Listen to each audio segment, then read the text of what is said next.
voi ni somni le pariat September sang ni somni pali hian zote huana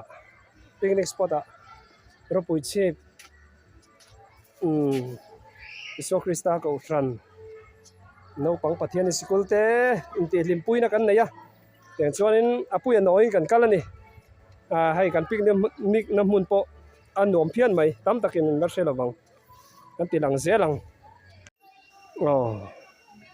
zote huana picnic don khania hay mun ma anuam khop mai ta hian homestay omboka angzang om chu ka shelo khi lai khian in parking thadeu omboka hela hian thei boka chunga kan lu tang lo cheng na sa to maya hayar na man hi cheng sang sari antia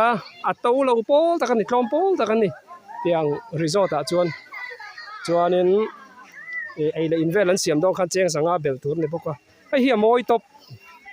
kam hungai mi lo ei chu mi zo chul chuak ani lo ni he thil hi mo dang dai top khi chu he ming ka thai hi khi chu mi zo thil ani he ta hi chauka an laviang chauka hi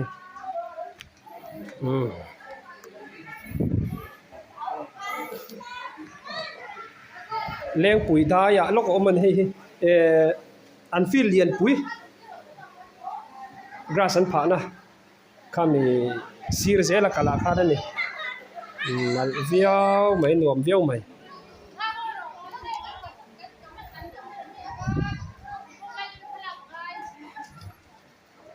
bớt đây hi in chung lampang le chong ani in chung kan lang đây lai hi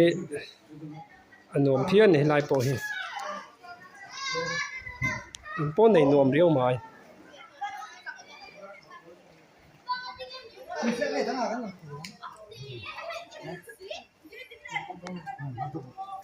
khi lai